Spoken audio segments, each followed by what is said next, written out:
안녕하세요. 오늘은 2020년 10월 28일 수요일 저녁입니다.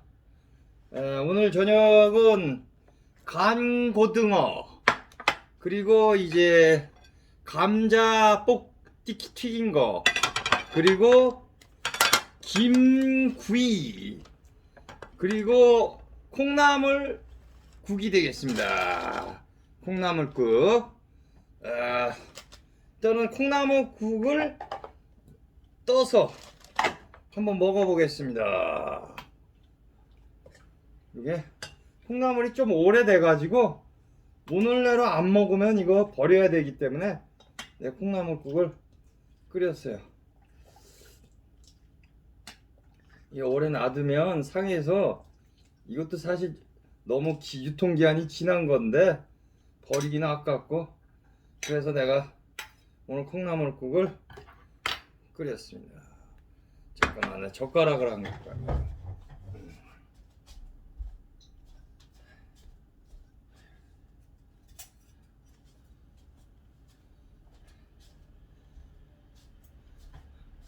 이제 이걸 또 얼큰하게 먹으려면 여기다 고춧가루를 또 좀 뿌려줘야지. 고춧가루를 큰하게. 와, 고춧가루 큰하게 뿌려갖고 물 한 모금 축여주고, 또 밥을 안 펐다. 밥을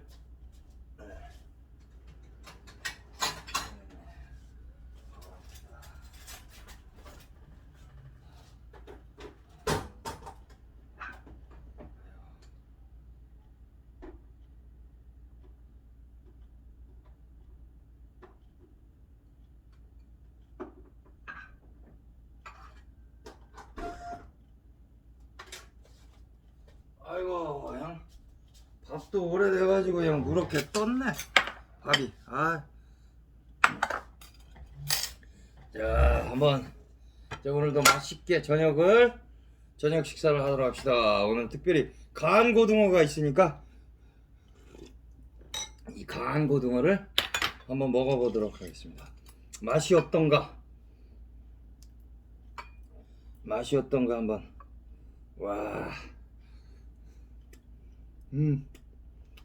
와, 쫄깃쫄깃해. 맛있어. 쫄깃쫄깃하지. 맛이 쫄깃쫄깃해. 잠깐만.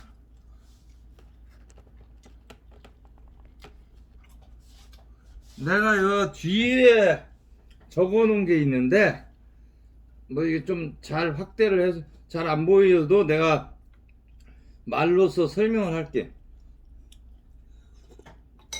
내가 이 뒤에 적어 놓은 것은 RN서치라는 여론조사 기관에서 2020년 10월 25일과 26일 성인 남녀 1000명 이상을 대상으로 조사한 결과인데, 대선 지지율, 현재 거론되고 있는 대선 후보 지지율을 보면 1위가 이재명 22.8%, 2위가 이낙연 21.6%. 그러니까 둘의 격차는 1.2%. 그 다음에 3위가 윤석열 15.1%, 4위가 홍준표 6.8%, 5위가 안철수 5.8%, 6위가 오세훈 3.1%, 7위가 유승민 3.0% 이렇게 거론되고 있습니다.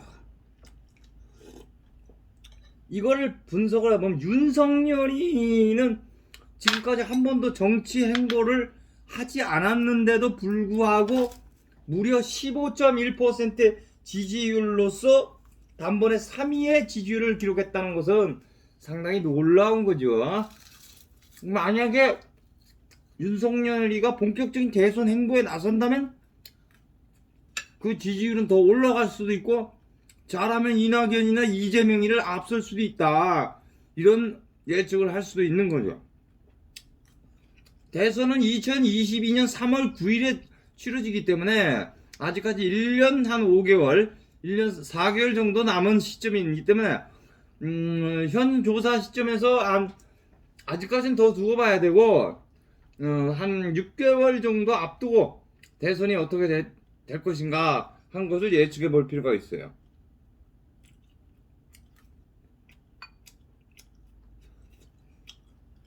아, 쫄깃한 맛이다.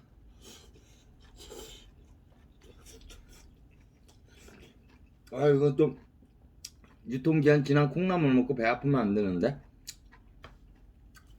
국물 위주로 먹어야겠는데? 일단은 간 고등어가 있으니까 간 고등어를 많이 먹자. 이게 냉동을 시켜서 보관했던 거지.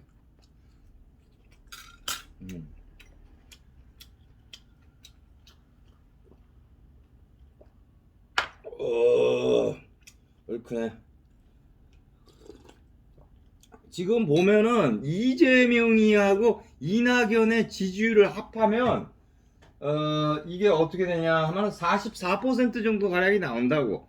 그러면 결국은 이것은 지금 현 문재인 대통령의 지지율하고 비슷하다는 얘기지.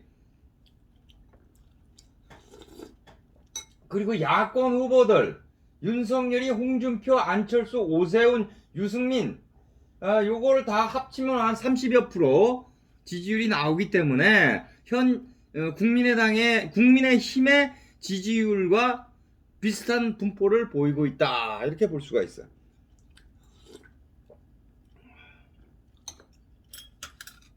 그럼 과연 현 지지율대로 2022년 대선까지 갈 것이냐? 절대 그렇지 않지. 이 대선 지지율이라는 것은 그때그때 상황에 따라서 변하기 마련이기 때문에 어느 순간 1위 주자가 추락할 수가 있는 거지. 그렇다고 해서 여기에 후보로 이름도 안 올린 사람이 어느 날 갑자기 다크호스처럼 대선 후보가 된다? 그것도 힘든 일이야, 사실을 보든.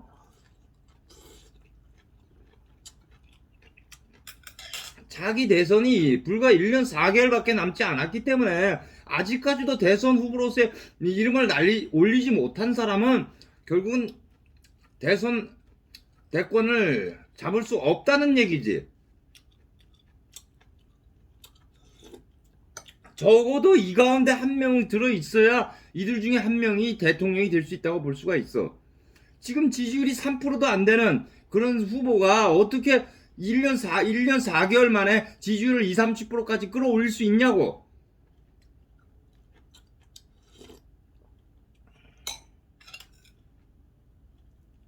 근데 이들 후보를 보면은 지난 대선에 나왔던 후보들이 또 나온단 말이야. 안철수도 그렇고 홍준표도 그렇고 유승민도 그렇고. 안철수, 홍준표, 유승민 모두 다 대선을 경험한 경험이 있는 거야. 그 경험이 결국은 자기 대선에도 유리하게 작용할 수 있다고 볼 수 있지. 문재인도 재수한 다음에 대통령이 됐잖아. 이재명도 지난 대선에서 민주당 경선에서 떨어져가지고 후보가 안 된 거였지.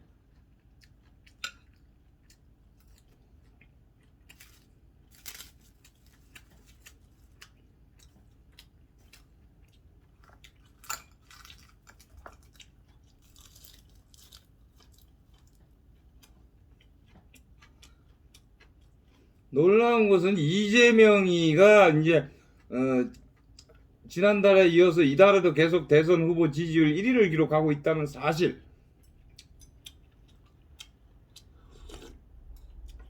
이재명이가 경기도 지사로서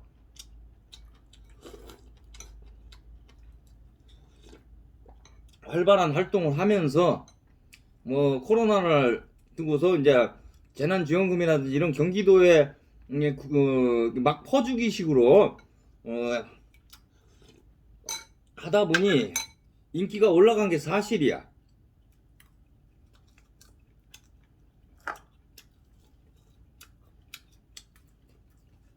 그럼에도 이재명이가 문바로부터 지지를 좀 덜 받고 있는 이유가 있어. 이재명이는 친문파가 아니거든. 이낙연이는 철저한 친문파지. 친문의 지지가 많이 받쳐주고 있는 거야. 이낙연이 같은 경우는. 그러니까 대깨문들, 대가리가 깨져도 문재인이라는 이 대깨문들 세력들이 지지 기반이 이낙연이한테 많이 가 있지.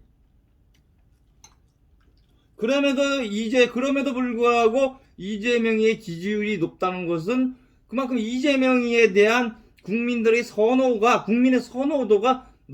높아진다, 이렇게 볼 수가 있어.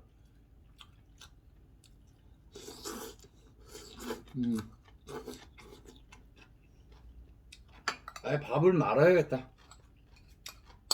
밥을 그냥 말아서 먹는 게 좋겠어. 야, 이거 강고등 한 마리 다 먹는 거는 양이 좀 많을 것 같은데? 그래도 이거 한 번 구운 거는 다 먹어야 돼. 나중에 못 먹어.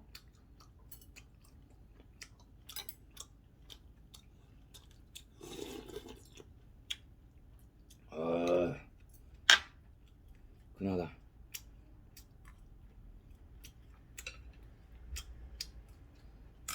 김치를 먹어야죠. 김치.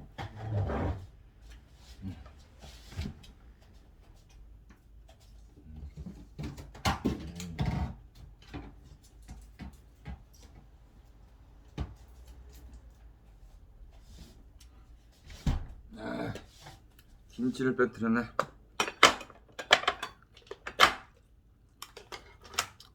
그래도 김치가 있어야 돼. 조금만 덜어서 먹자.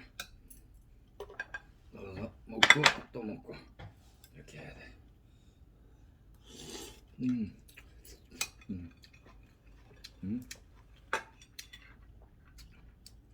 아.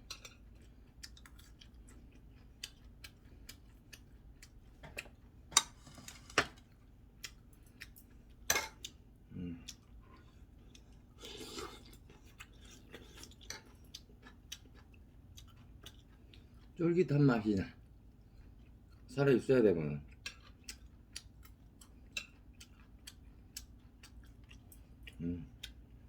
좋아.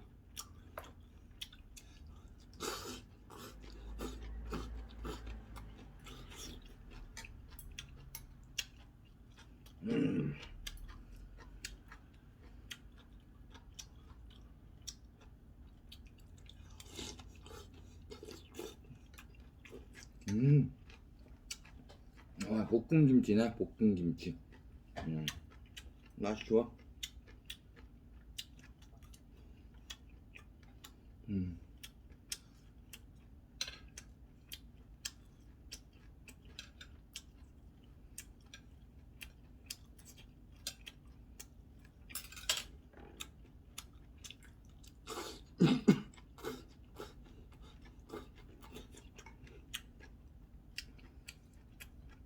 미국 대선은 어떻게 될까? 11월 3일날 이제 뭐 며칠 안 남았어. 미국 대선이 일주일도 안 남았어. 딱 일주일 남았구나. 야, 일주일 남았는데 지금 바이든이냐 트럼프냐 문제인데, 뭐 여론조사에 바이든이 앞서고 있다고 하는데 뚜껑은 열어봐야 돼. 또 경합주에서 다 지난번처럼 트럼프가 싹쓸이 해버리면 트럼프가 또 승리할 수도 있다고.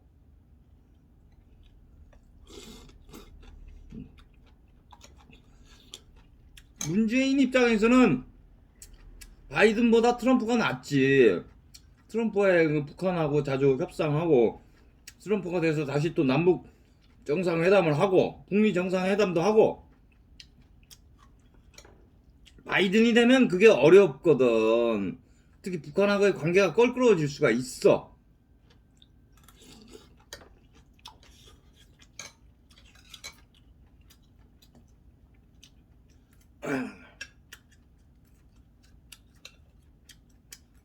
트럼프도 나이가 많은데 1946년생 74세, 바이든 1942년생 78세. 둘 다 나이가 많다면 70대란 말이야. 그것도 70대 후반에 들어서는 후보인데, 바이든은 임기 중에 80세가 넘어.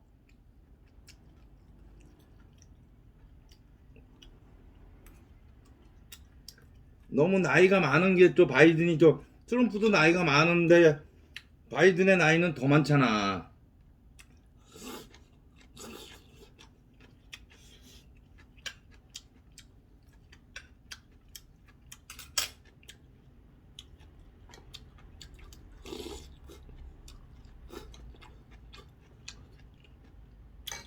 나이가 많다도 건강하고 정신 똑바로 돼 있으면 정치를 잘할 수 있는 것이지.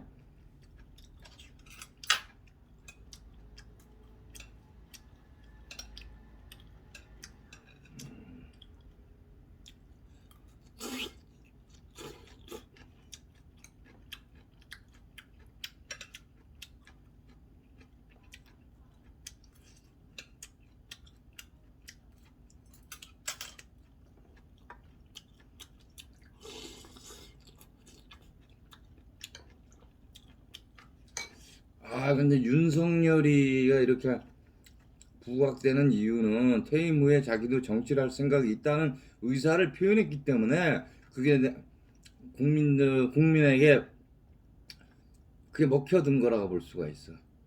그 지지율이 15.1%가 나왔다. 여권 후보가 아닌 후보 중에서는 가장 높은 지지율을 기록했다는 거.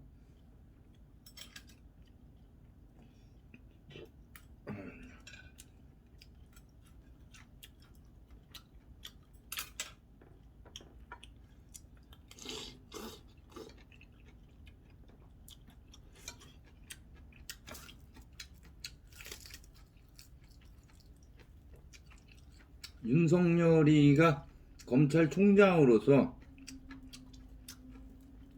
여든 야든 상대를 가리지 않고 공정하게 수사를 지휘했다는 거, 그리고 이제 추미애 법무부 장관하고의 대립각을 세우면서 유명해졌다고 할 수가 있어.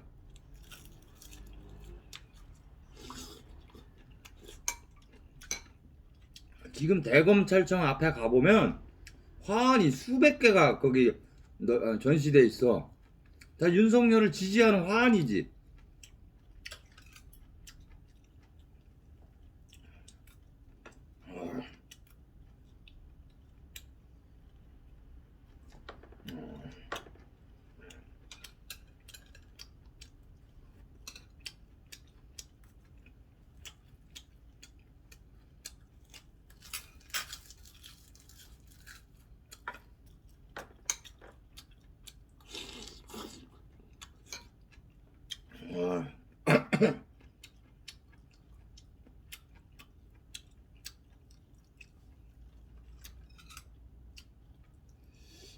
이제 누가 뜰 것인가 하는 건 두고 봐야 되는데,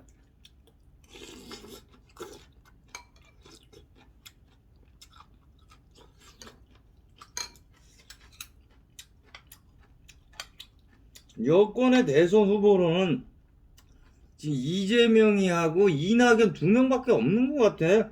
다른 사람은 특별히 거론되는 인물이 없어. 그러면 이재명이 하고 이낙연이 둘이 경선을 하나?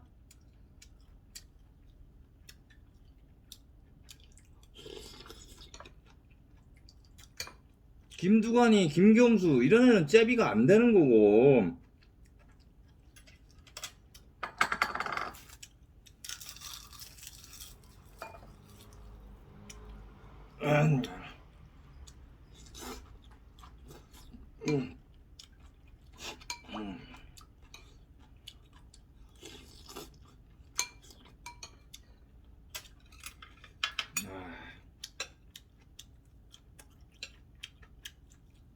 그럼 누가 돼?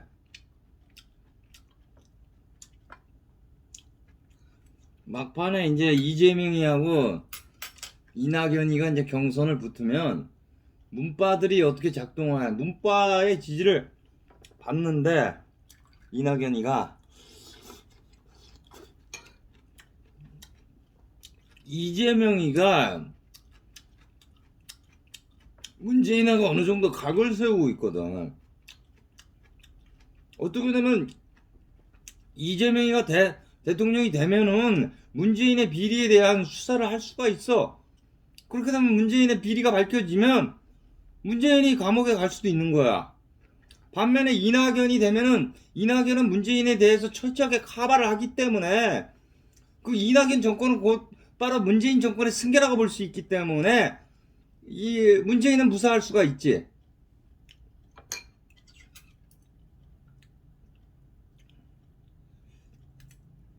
그러니까 문바들이 그런 걸 생각하면서 이낙연 쪽으로 표를 몰아줄 수 있는 여지가 생길 수가 있어.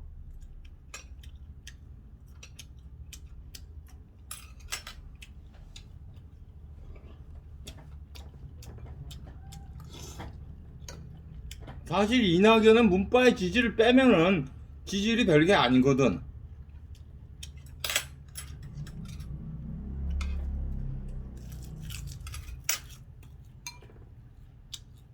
문재인 탄핵?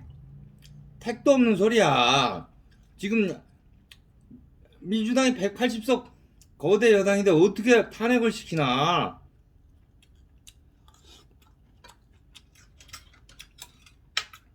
자신들이 거대 여당이었을 때 박근혜를 지키지 못하고 탄핵 소추한 바보 같은 놈들이 지금의 국민의당이지. 정권을 뺏겼잖아. 결국은 탄핵시켜가지고 박근혜를 탄핵시켜서 정권을 뺏겼어.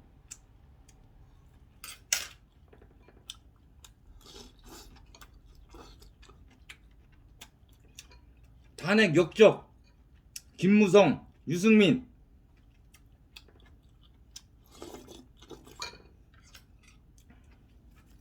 에이.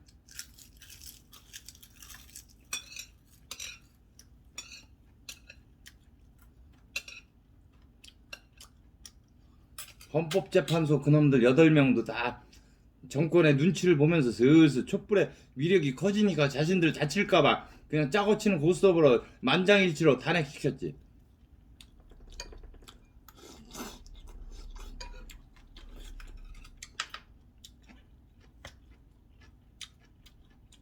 그리고 나중에 문재인한테 훈장 받고.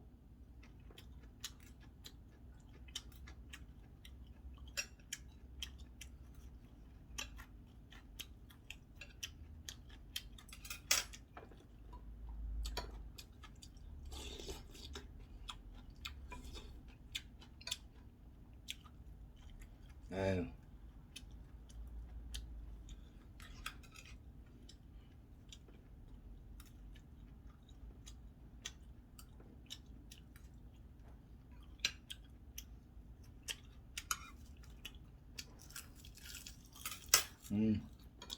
맛있죠.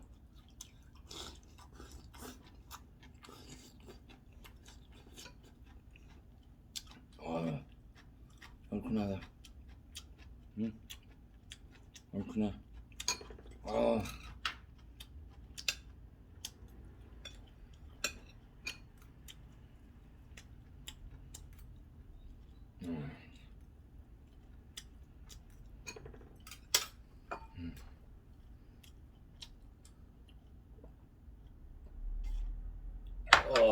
좋아.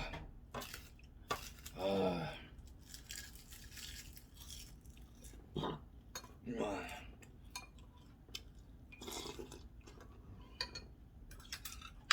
얼큰해.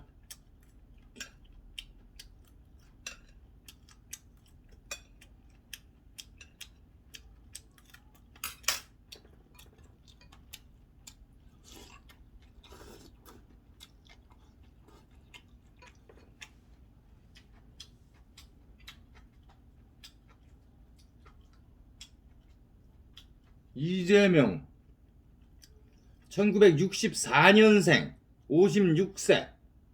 이낙연 1952년생 68세. 윤석열 1960년생 60세. 홍준표 1954년생 66세. 안철수 1962년생 58세. 오세훈 1961년생 57세. 61년생 59세. 유승민 1958년생 62세.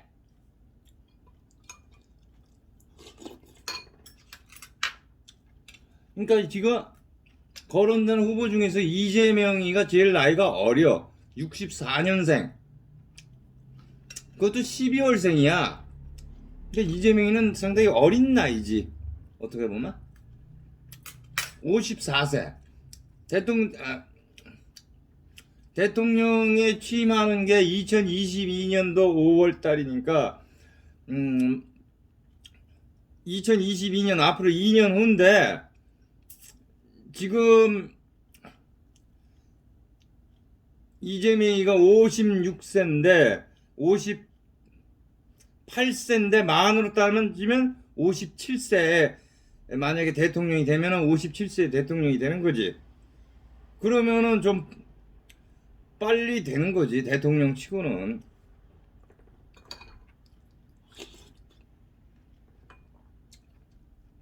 노무현이가 2003년도에 대통령이 됐거든. 노무현이가 1946년생. 그러면은 노무현이가 2003년도니까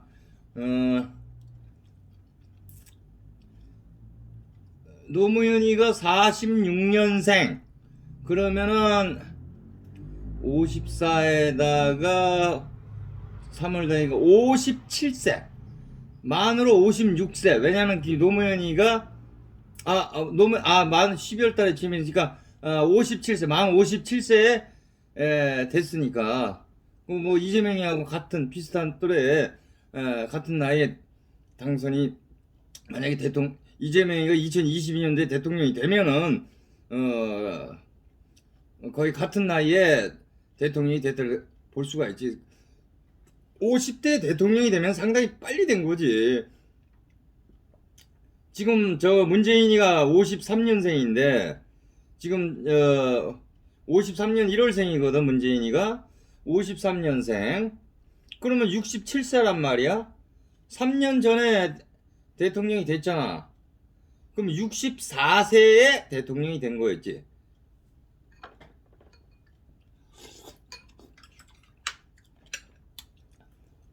박근혜 1952년 2월 2일생.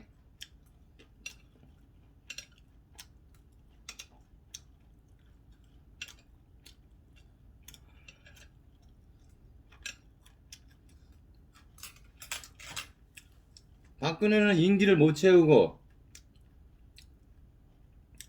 4년 만에 대통령을 탄핵이 위해서 4년 만에 대통령직을 그만두게 됐지.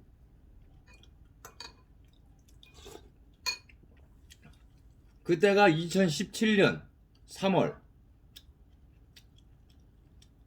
2017년 2013년에 대통령이 되고 2013년 2월 25일에 대통령이 취임하고 헌법재판소에서 2017년 3월 10일에 탄핵 결정이 되면서 대통령직에서 물러나게 됐지. 그리고 보궐선거에 의해서 문재인이가 2017년 5월 10일인가 대통령에 취임하게 된 거지.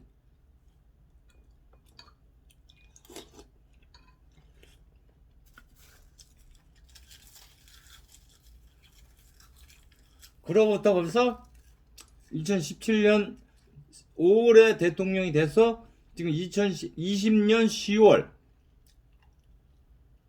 그러니까 벌써 3년 5개월이 넘도록 이제 정권을 잘 유지하고 있고, 문재인은 절대 탄핵이 안 되기 때문에 임기를 마칠 가능성이 아주 높지.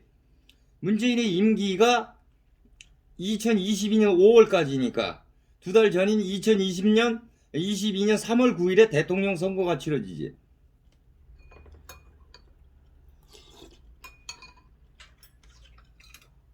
이제 문재인도 이제 대통령 선거일까지 불과 이제 1년 4개월여밖에 안 남았기 때문에 거의 임기 말에 가까워지고 있다고 볼 수가 있어.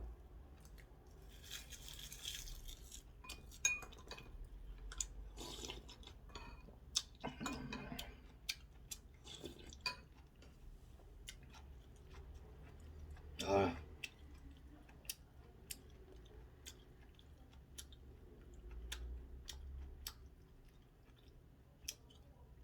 내가 이렇게 표를 분석을 한 거는 대선 후보 현재까지의 대선 지지율이 과연 이제 앞으로 어떤 변화를 보일 것인가 하는 것을 이제 알아보기 위함이고, 지금까지 대선 후보로 이름조차 올리지 못한 사람이 어느 날 다크호스처럼 대선 후보가 될 가능성은 아주 낮다고 볼 수가 있지. 그렇다면 여권의 후보는 이재명과 이낙연 둘 중에 하나고, 야권은 윤석열, 홍준표, 안철수, 이 중에 한 명이 될 가능성이 높다고 볼 수가 있어. 그럼 후보 단일화를 해야 되겠지. 야권에서는 안철수가 되든 윤석열이가 되든 누구 중에 하나 나와가지고 여권 후보를 넣을 수 있는 그런 강력한 후보가 나와야만 정권을 바꿀 수가 있지. 그렇지 않다면 정권 교체가 어려워진다고 볼 수가 있어. 현 야권 지지율이 지금 더불어민주당의 지지율이 국민의힘보다 높기 때문에 그 지지율에 바탕으로 해서 이번 4.15 총선에서도 더불어민주당이 압승을 한 것도 무슨 이유냐? 선거를 앞두고 돈을 풀었다, 재난지원금을 풀었다, 이런 영향도 좀 있을 수 있고, 여권에 대한 프리미엄 있을 수도 있고, 워낙 국민의힘이 힘을 발휘를 못하고 야당으로서의 역할을 제대로 못했기 때문에 국민의 심판을 받은 거라고 볼 수가 있어. 180석 대 103석.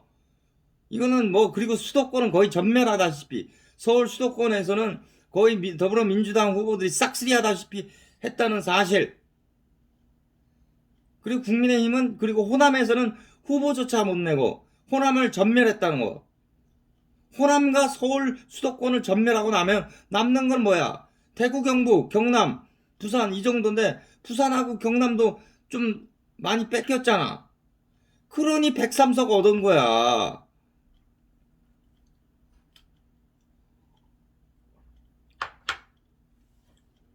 아이고, 김무성이 이놈들이 다 망쳐먹은 거지.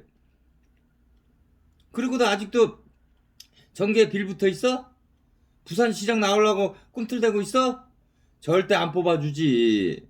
부산시장에 나올 수 있는 사람은 좀 참신하고 또 미래 비전이 있고 그런 인물이 나와야지. 구닥다리 같은 인물이 나와가지고 무슨 부산시장이야. 차라리 이현주 같은 사람이 확실하지. 이현주 얼마 당차고 소신 있고 자기 생각 있고. 이제 서울시장 선거, 보궐선거 이제 6개월도 안 남았어.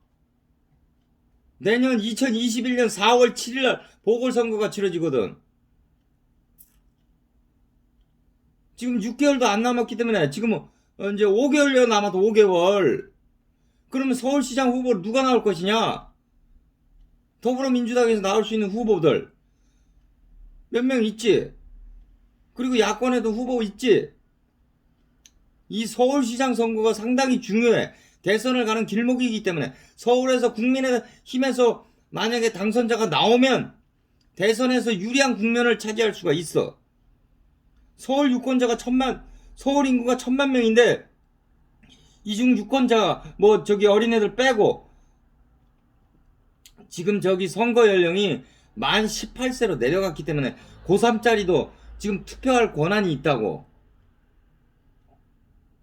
그렇기 때문에 이들을 다 포섭할 수 있는 서울시장 후보가 누가 될 것인가도 중요하고, 어느 당 후보가 당선될 것인가 하는 것도 상당히 중요한 거라고 볼 수가 있지.